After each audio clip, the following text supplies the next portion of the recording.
The trial itself, were you surprised by the verdict?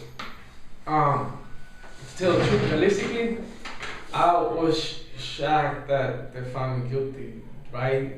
I was, but at the same time, like, how can I get a fair trial with that lady crying every day?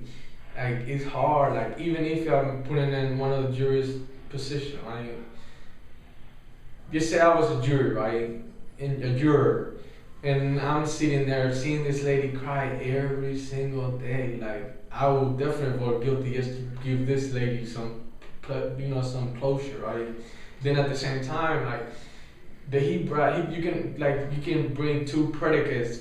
Predicates is something means like a crime that the gang commit for the benefit or whatever they call it, right? So he brought 13 of them, like 13 of them, right? Like 1-3, and then on top of that, he brought like in every single one of them was like murders, stabbings, and like some bloody nasty stuff.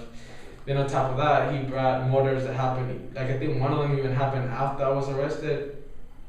And then he brought like murders that were not predicates, but he get to bring them in because I have the guy like on my phone list. I have one of the guys that pled guilty to a murder, right?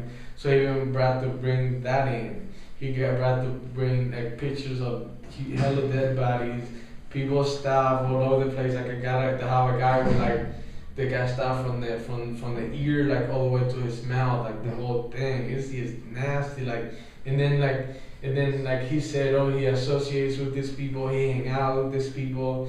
So it's just like it's more like a fear factor, like it's just bad, like all the way around. Like how can you get a fair trial with that? And then on top of that, the media like puts you as this huge monster. So Yeah, I wasn't there for the verdict, but I understand you cried when you heard it. Sometimes I can control my emotion. I laugh a lot, I smile a lot, right? It means I'm nervous. Sometimes my emotions like overwhelm me, and yeah, I cry. What do you think about? I mean, do you think you're going to spend the rest of your life in prison? I think I'm not. I think that any appeal judge or appeal lawyer or anyone that works on my appeal would see that what they did to me is fucked up all the way around. Like I didn't get a fair trial, and even a blind person will see that. So you're optimistic then that you'll be exonerated on an appeal, that you'll be found not guilty on appeal? I'm more than optimistic. All you gotta do is look at my case and all the things they did. Like that judge is biased like hell. So, and it seems like everything he let in, it was just to convict me, and like everything was to convict me, and it was like he wouldn't like. Look, I'm gonna tell you something, right? We lost every single motion we did, like literally every single one, like, and how can that be? Like, and there were good motions, like you can read them yourself, like we have points, like, and how can the judges said like he was just like completely biased. I even tried to like get rid of him, but he didn't. He said he didn't. He didn't want. I guess we couldn't get rid of him. He even said like before the trial started, right? This is before the trial when we were working on pre-trial motions.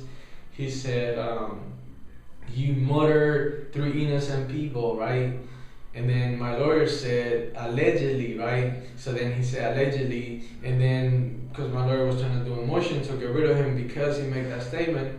But when we went back and looked at the record, it was like cleaned up. Like he says like 2 times. Like he says, you allegedly murdered 3 people, but it was actually my lawyer that said allegedly, not him. But it's just that just tells like it's just messed up what they did to me, and it's fucked up. Like how can people go to sleep every day of their life knowing that like you have an innocent man behind bars? Like how can you live with yourself like that?